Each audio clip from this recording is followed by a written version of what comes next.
YouTube channel official iNews dan nyalakan lonceng. Pemirsa, pelaku pembunuhan anak usia 4 tahun di Sumeneb, Jawa Timur akhirnya ditangkap. Pelaku yang tidak lain adalah tetangga dan masih ada hubungan kerabat, tega membunuh karena cemburu dengan ibu korban.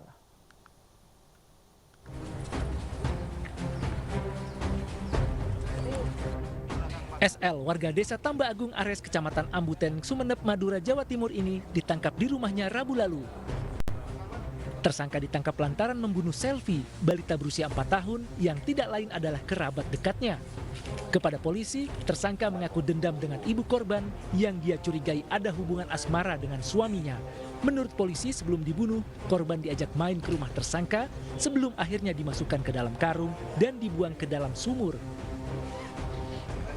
Selain menangkap tersangka, polisi juga menyita sejumlah barang bukti, diantaranya 1 unit sepeda motor, selendang, dan pakaian korban.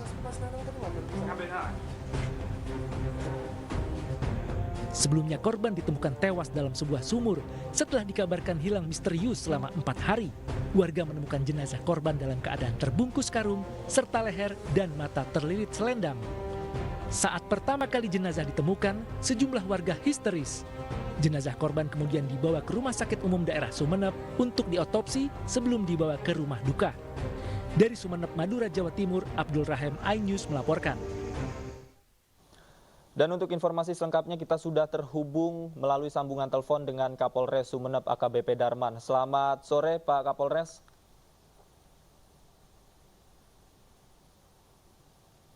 Selamat sore Pak Darman.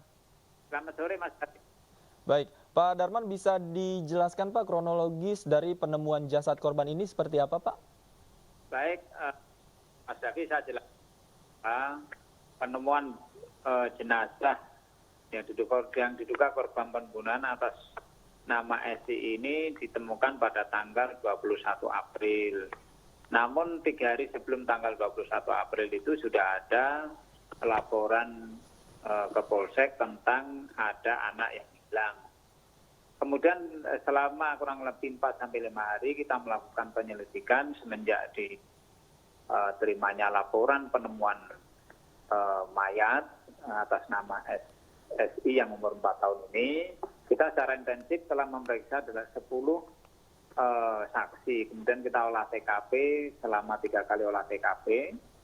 Kemudian kita sudah menyurut 1 tersangka atas nama SI. SI ini adalah tetangga dari orang tua korban. Masih ada hubungan keluarga sepupu 2 kali. Kemudian kita lakukan penggeledahan di rumah SL ini, ditemukanlah anting. Jadi kronologi awal setelah kita lakukan pemeriksaan secara intensif, saudara SL melakukan pembunuhan itu berawal dari kecemburuan dia terhadap ibu dari korban ini. Ada indikasi hubungan gelap suami SL dengan ibu korban.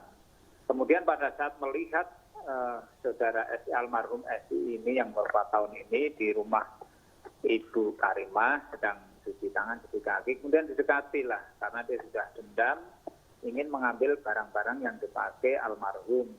Kemudian diambillah barang itu, kalung, kemudian gelang, kemudian cincin. Setelah diambil, diajaklah korban ini, si korban S ini ke rumahnya saudara SL. Di sanalah ada niat bahwa untuk melampiaskan dendamnya kepada ibu SI, kemudian dilakukanlah, disitulah dibekaplah korban ini, kemudian dililit lehernya dengan selendang, kemudian dimasukkan ke dalam karung, dinaikkan motor.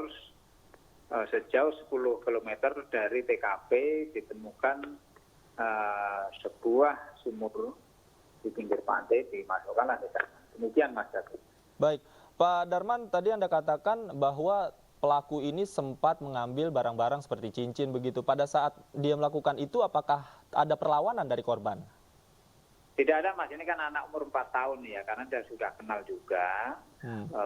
Jadi diambil pada saat sebelum dieksekusi diambil, kemudian dibawa pulang, diajak ke rumahnya lah dari SIA korban ini. Disitulah dieksekusi karena niat dendamnya kepada orang tua si SI ini muncul karena dia curiga sama suaminya itu ada hubungan kedekatan dengan ibu korban. Yang kebetulan ibu korban ini adalah seorang janda, Mas. Artinya memang ada dendam dengan orang tua korban begitu. Kalau hubungan antara pelaku dengan orang tua korban ini selama ini apakah sering cekcok atau seperti apa? Tidak ada, Mas, karena masih ada hubungan keluarga. Mereka sepupu 2 kali ya. Masih ada hubungan keluarga, cuman karena kecurigaan saudara SL kepada ibu korban ini, ada indikasi dia mencurigai suaminya itu ada hubungan gelap dengan ibu korban. Demikian, Mas. Baik, dalam menjalankan aksinya ini tersangka sendirian Pak, termasuk membawa mayat korban tadi ke sumur tadi itu dibawa sendirian? Sendirian, kita olah TKP, ya kan, dieksekusi di rumahnya itu juga tidak ada orang. Kejadiannya pada kurang lebih pagi hari ya, jam 9 jam 10, ya kan, dieksekusi di sana, kemudian dimasukkan ke dalam karung, dan masukkan dalam karung ini juga kondisinya belum meninggal penuhnya, kemudian dinaikkan ke motor, ditaruh di jok depan, ya, naik kendaraan motor sejauh kurang lebih 10 km ke arah barat dari desa Tambak Agung, Kecamatan Ambuten. Di sana dia melihat sumur di pinggir pantai, kemudian dimasukkanlah jasad itu ke sebuah sumur tersebut. Demikian, Mas Rafi. Baik, Pak Darman, dari keterangan tersangka, dari mana ia mendapatkan ide ini? Apakah secara spontan ketika melihat korban main ke tempatnya, ataukah sudah direncanakan dari sebelum-sebelumnya, Pak? Kalau hasil pemeriksaan saudara SL ini memang sudah menaruh dendam ke ibu korban. Namun dia berusaha mengambil barang-barang pada si korban SI ini, memang dia ingin mengambil barang-barang itu. Untuk eksekusi ini niat untuk membunuhnya itu pada saat setelah anak itu diajak ke rumahnya. Untuk melampiaskan dendamnya itulah akhirnya dieksekusi lah si SI ini. Demikian. Baik, tadi Anda katakan kan sudah ada laporan dari orang tuanya hilang beberapa hari ya Pak Darman. Apakah orang tuanya tadi juga sempat bertanya atau main ke rumah tersangka ini, Pak? Sudah semuanya ditanya. Kita anggota Polres, anggota Polsek, Koramil, kemudian masyarakat juga mencari, karena ini kebetulan kan yatim piatu, jadi ada rasa empati dari seluruh warga sekitar terkait hilangnya saudara SI kurang lebih 3 hari, dan selama 3 hari itu ditemukan ada seorang warga mencium bau busuk di sebuah sumur, kemudian setelah didekati ternyata ada karung yang berisi jasad. Baik, terima kasih AKBP Darman, Kapolres Sumeneb sudah berbagi informasi bersama kami. Selamat sore, Pak.